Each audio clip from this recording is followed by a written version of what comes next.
Welcome to the maths zone. Hello guys, मेरा नाम है हुनरदीप सिंह और मैंने अपनी BSc honours in mathematics Sanskriti college Rajasthan university से की है।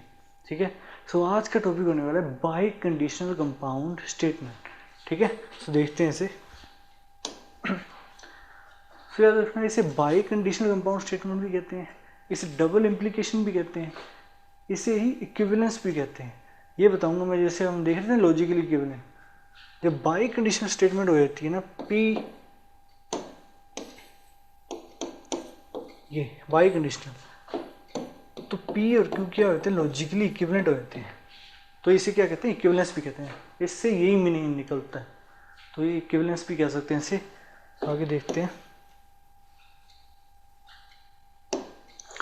तो देखिए, इसका कनेक्टिव क्या है।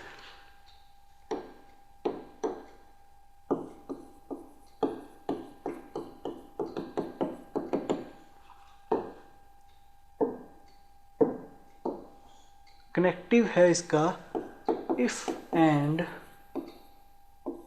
ओनली इफ, जिसे शॉर्ट फॉर्म में क्या लिखते हैं, IFF। ठीक है, इफ एंड ओनली इफ। इसको डिनोट कैसे करते हैं, ये होता है कनेक्टिव। इसको डिनोट कैसे करते हैं, तो लैंग्वेज में बता दिया आपको, डबल हेडेड एरो से, या तो ऐसे या ऐसे। ठीक है, सो इसको इस तरीके से नोट करते हैं। सो आगे हाँ, अब ये बता देता हूँ ना, इक्विवेलेंस क्यों होता है, इक्विवेलेंस कैसे देखिए। फिर उससे पहले आपको वो चीज़ बतानी जरूरी है, तो इक्विवेलेंस बाद में बताऊँगा मैं। पहले आपको बता देता हूँ, इसको सिर्फ इसी नाम से नहीं जाना जाता, और भी मतलब कनेक्टिव्स हम बता सकते हैं जिनका मीनिंग यही निकलता है। ठीक है, जैसे मैं कंडीशनल में देखे तो कितने तरीके से हम स्टेटमेंट मतलब उसको एक्सप्रेस कर सकते थे, कितने कनेक्टिव थे, वो सारों का मीनिंग एक ही था। ऐसे ही यहाँ पे भी है। इसका मतलब क्या होता है, देखिए,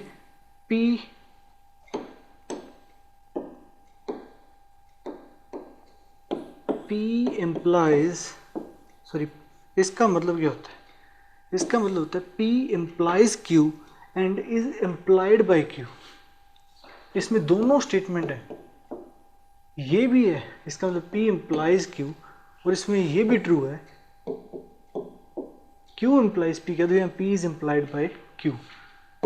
इन दोनों का क्या होता है, कंजंक्शन ही ये होता है, ये लॉजिकली इक्विवेलेंट होते हैं। ये आगे फॉर्मूला बताऊंगा मैं आपको। ठीक है, मतलब बहुत ही, इसका मतलब P implies and is implied by Q। There are several ways of expressing P if and only if Q।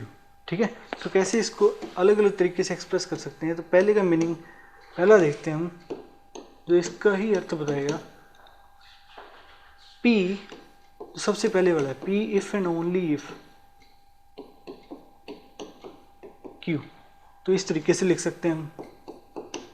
Second हम लिख सकते हैं, इसको उल्टा कर लो, वो भी सेम होगा, Q if and only if P। और थर्ड और फोर्थ बता देता हूँ ऐसी, P is sufficient and necessary condition for Q and Q is sufficient and necessary condition for P। दोनों ही ऐसे हैं। ठीक है, दोनों कंडीशन होती है दूसरे के लिए। P नेसेसरी भी होता है, सफिशिएंट कंडीशन भी होती है, क्योंकि इसमें इम्प्लीकेशन भी आ गया और रिवर्स इम्प्लीकेशन भी आ गया, तो वही चीज़ नेसेसरी होगी, वही चीज़ सफिशिएंट होगी।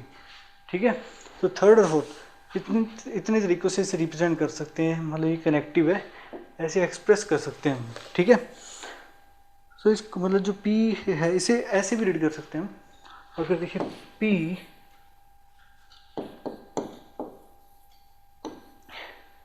ये क्या है, ये है by conditional of P and Q। ठीक है, ऐसे बोलते हैं हम इसे। अब देखते हैं जो डबल इम्प्लीकेशन है और इक्विवेलेंस है, ये एक ही चीज़ कैसे है, वो देखते हैं, बताता हूँ आपको अभी।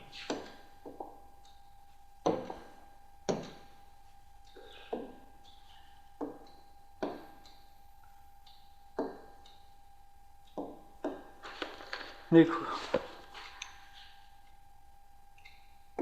स्टार लगा लो, ये इंपॉर्टेंट है। P if and only if Q, then it means P is equivalent to Q. ठीक है, सो ये कैसे आते हैं, मतलब ये चीज़ और ये चीज़ सेम ही है. अगर बाई कंडीशनल इस्टेब्लिश हो गया, इट मीन्स P और Q क्या है, लॉजिकली इक्विवेलेंट है. वो कैसे कह सकते हैं हम, बिकॉज देखिए सो हम बाई कंडीशनल को इक्विवेलेंस कहते हैं. ठीक है, P अगर ट्रू होगा तो Q ट्रू होगा. हम जानते हैं इसमें कौन कौन सी इम्प्लीकेशन है, P implies Q and Q implies P, दोनों डायरेक्शन में. अगर P ट्रू हुआ तो Q भी ट्रू होगा. ठीक है, और यदि फॉल्स होगा P, अगर P फॉल्स हुआ तो Q भी फॉल्स होगा. मतलब दोनों एक साथ आ रहे हैं तो P और Q के ट्रुथ टेबल सेम आएंगे. मतलब या तो P दोनों एक साथ होंगे या दोनों होते ही नहीं. तो जो इनके ट्रुथ टेबल है वो सेम आएंगे. अगर ट्रुथ टेबल सेम आ गए it means they are logically equivalent. तो इसलिए ऐसा होता है.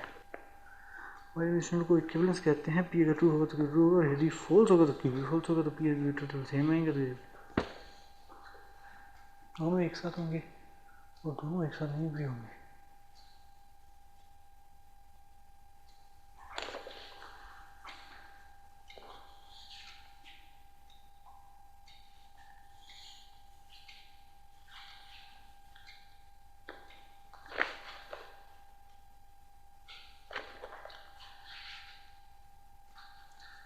अब बाई कंडीशनल का हम क्या देखते हैं, ट्रुथ टेबल देखते हैं. उसके पहले ये फॉर्मूला बता देता हूँ आपको.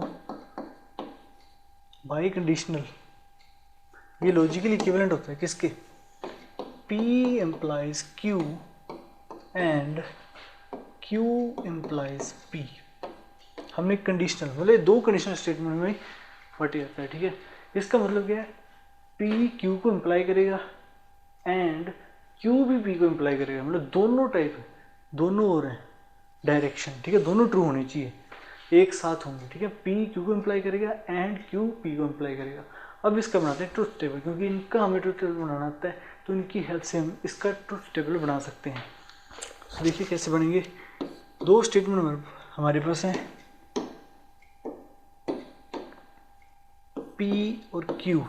और क्या चाहिए हमें इसके बाद, हमें चाहिए P implies Q, Q implies P, और इन दी एंड इनका हम क्या कर लेंगे, कंजंक्शन कर लेंगे.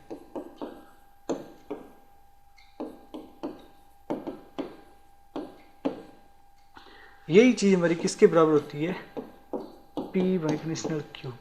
P implies Q and is implied by Q, इसके बराबर होती है.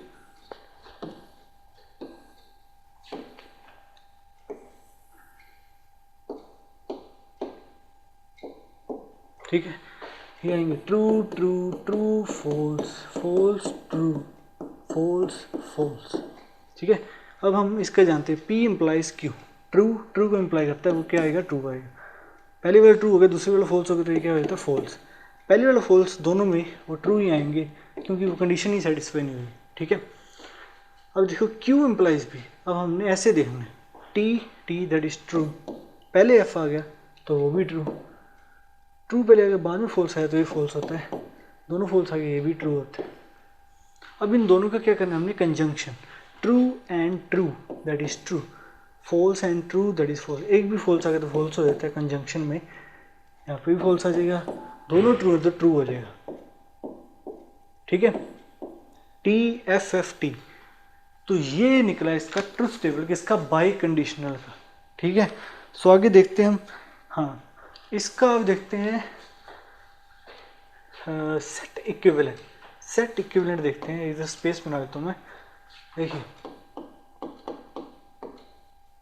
P इम्प्लाइज Q, इसको हम इस फॉर्म में लिख सकते हैं. अब इसको देखिए, हमें इम्प्लीकेशन का सेट इक्विवेलेंट नहीं पता, हमें डिस्जंक्शन का पता है, कंजंक्शन का पता है. तो उनकी फॉर्म में इससे चेंज कर लेंगे पहले.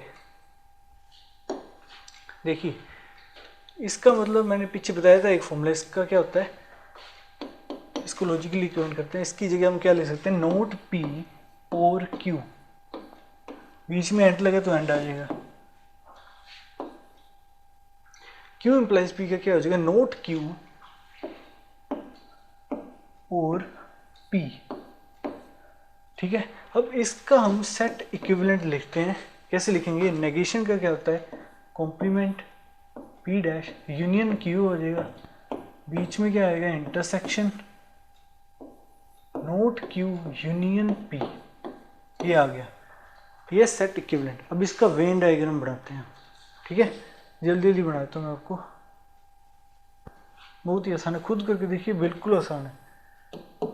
P Q,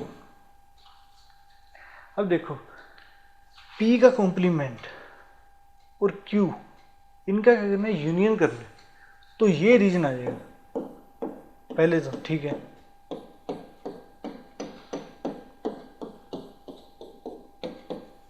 दूसरी स्टेटमेंट है, ठीक है, यहाँ पे दोनों बनाते हैं, फिर मैं आपको समझाने में अच्छा हो जाएगा। P Q, ये मैंने बहुत ही कराया, आपको सेट चैप्टर पढ़िए, वहाँ से समझ आएगा ये कैसे कर रहा हूँ मैं, पूरा डिटेल डेप्थ में पढ़ाया आपको। P Q, Q का कॉम्प्लीमेंट यूनियन विद P, वैसे ही होगा बिल्कुल, ये हो जाएगा। अब इन दोनों में क्या करना है? इंटरसेक्शन, मतलब इनका कॉमन पार्ट क्या है? जो ये P और Q की बाहर वाला पार्ट है वो कॉमन है, उसके अलावा ये बीच वाला भी कॉमन है, तो क्या निकलता है? ये वाला पार्ट या ये वाला पार्ट, तो ये इसका वेन डायग्राम। इससे मतलब समझ सकते हैं, हमने बताया था ना कि इसका मतलब होता है दोनों P और Q दोनों एक साथ होंगे या दोनों ही नहीं होंगे एक साथ, ठीक है। यहाँ पे देख सकते हैं P और Q दोनों होंगे या दोनों ही नहीं होंगे, बार बार, तो उसी चीज़ को रिप्रेजेंट करता है, ठीक है। तो आगे देखते हैं हम, दो फॉर्मूले देखते हैं। ये लॉजिकली इक्विवेलेंट होता है, P इम्प्लाइज Q, जो अभी बताया था आपको, एंड Q इम्प्लाइज P। एक और फॉर्मूला होता है, मतलब ये किसके इक्विवेलेंट होता है?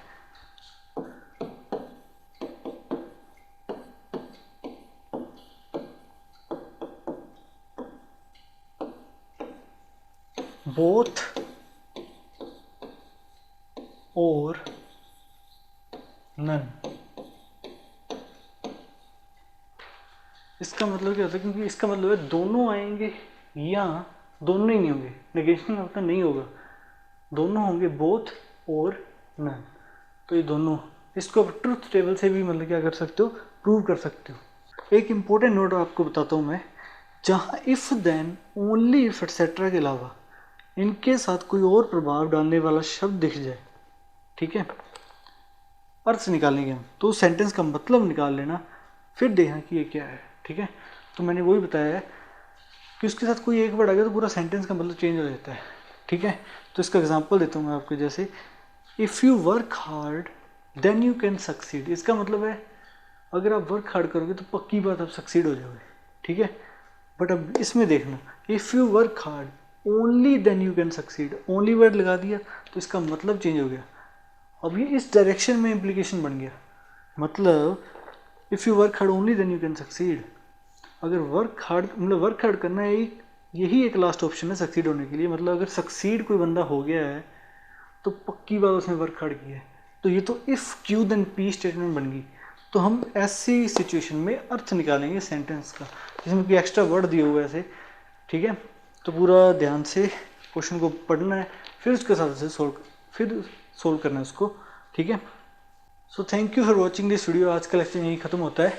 आज के लेक्चर में हमने बाई कंडीशनल या डबल इम्प्लीकेशन क्या इक्विवेलेंस, इसको पूरा डिटेल में समझा है। इसका सिंबल क्या है, मतलब किसे डिनोट करते हैं हम, कैसे रीड करते हैं इसे, ट्रुथ टेबल, वेन डायग्राम, इसके फॉर्मूलेज, और इनको कैसे कैसे अलग अलग एक्सप्रेशंस मतलब इसके हो सकते हैं, if P then Q, P only if Q, ऐसे बहुत सारे देखे हमने, ठीक है। वो सभी तरीके से एक्सप्रेस कर सकते हैं हम। तो अगला लेक्चर आने वाला है कन्वर्स, इन्वर्स और कॉन्ट्रापोजिटिव, जो कि इम्प्लीकेशन में होता है। कोई भी इम्प्लीकेशन है जैसे, उसमें उसका हम कन्वर्स, इन्वर्स और कॉन्ट्रापोजिटिव निकालते हैं। वो अगले लेक्चर में पूरा डिटेल में बताऊंगा मैं आपको। अगर आपको वीडियो अच्छा लगा तो लाइक, शेयर और सब्सक्राइब कर देना और नोटिफिकेशन घंटी दबा देना, ताकि मेरी वीडियोस का नोटिफिकेशन आपके पास सबसे पहले आए। तब तक के लिए बाय।